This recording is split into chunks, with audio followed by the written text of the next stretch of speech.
Hello दोस्तों, regional rural bank यानी कि जो हमारे क्षेत्रीय ग्रामीण बैंक हैं वो हमारे पूरे देश में फैले हुए हैं। 1975-76 से इनका स्टार्टिंग हुआ था और बहुत बड़ा नेटवर्क इनका बना था। अभी पिछले कुछ साल पहले इन आरआरबीज की संख्या बहुत ज़्यादा थी, वो कम करके 43 तक कर दी गई थी। यानी कंसोलिडेशन हुआ था, 2 या 3 आरआरबी मिलके एक आरआरबी बना था या 2 आरआरबी मिलके एक आरआरबी बना था। इस तरह से 26 स्टेट्स और 3 यूनिट टेरिटरी में ये शामिल थे।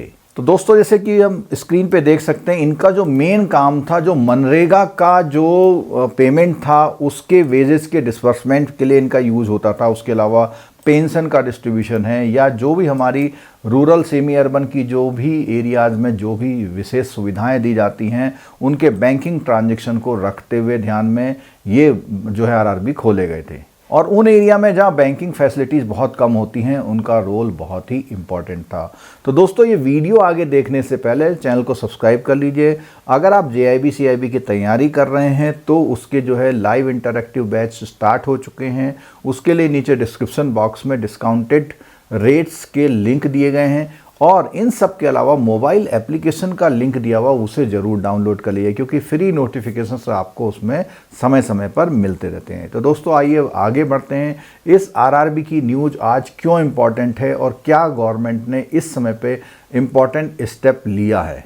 यहाँ पर जो स्टेप है, इस वीडियो का पर्पज है 1 स्टेट 1 आरआरबी पॉलिसी जो है गवर्नमेंट ऑफ इंडिया लेके आई है।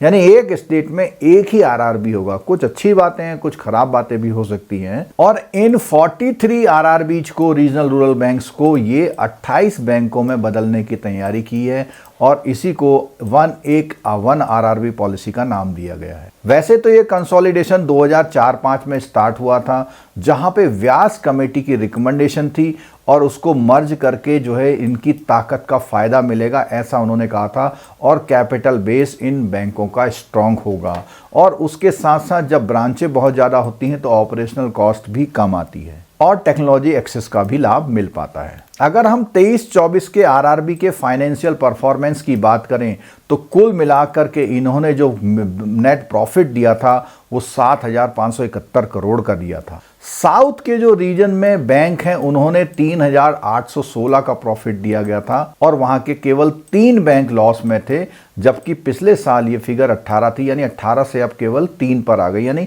लॉस देने वाले बैंकों की, आरआरबी की बैंकों की संख्या कम हो गई है। इसके अलावा आरआरबी का एनपीए भी अब केवल 2.45। इसके अलावा आरआरबी के एनपीए के लेवल में ही बहुत कमी आई है अब, जो कि केवल 2.4% है।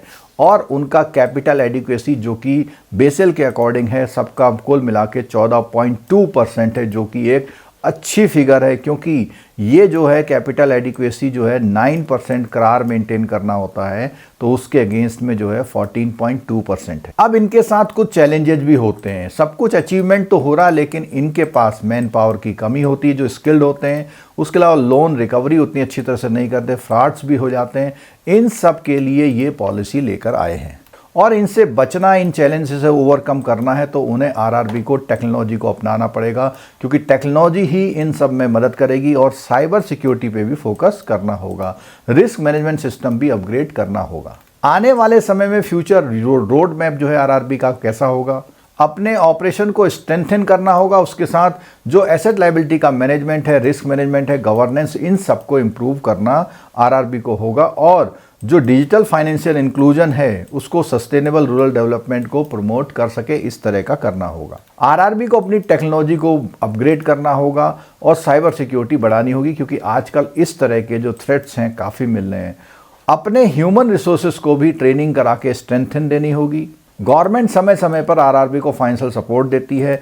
जैसे 10,890 करोड़ का कैपिटल इन्फ्यूजन किया हुआ है, उनसे उनकी जो है कैपिटल स्ट्रेंथ मजबूत हुई है। अब आपको पता ही है कि जो आरआरबी होते हैं उसमें आरआरबी, स्टेट और सेंट्रल 3 लोगों का स्पॉन्सरशिप होती है।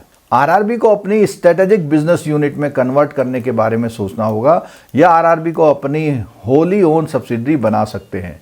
यानी कि जो स्पॉन्सर बैंक हैं वो या तो स्ट्रेटेजिक बिजनेस यूनिट की तरह उनसे काम लें या उनको अपनी एक सब्सिडरी पूरी अपनी सब्सिडरी बना लें।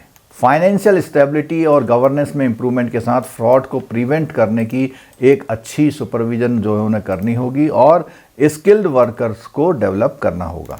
तो दोस्तों, अगर बात करते हैं, ये एक आरआरबी के लिए स्ट्रेटेजिक मूव है और इससे फाइनेंशियल स्टेबिलिटी इंप्रूव होगी, साथ में इनको जो है फाइनेंशियल सर्विस प्रोवाइड करने में मदद मिलेगी। तो दोस्तों, इस तरह से देखते हैं कि आरआरबी के लिए ये मूव कैसा रहेगा, क्योंकि जब एक स्टेट में एक ही आरआरबी होगा तो उनकी कैपिटल बेस अच्छा होगा, मैन पावर अच्छी होगी, ऑपरेशनल कॉस्ट अच्छी होगी, रिकवरी के लिए अच्छा प्रयास कर पाएंगे। हाँ, जो बहुत छोटे स्टेट हैं तो वहाँ के आरआरबी जरूर अब वो छोटे होंगे, क्योंकि जो बड़े स्टेट है वहाँ बड़ा आरआरबी हो जाएगा। पहले क्या था कि एक या दो तीन आरआरबी को मिलके आरआरबी बनाए थे तो लगभग सारे आरआरबी लगभग बैलेंस चल रहे थे।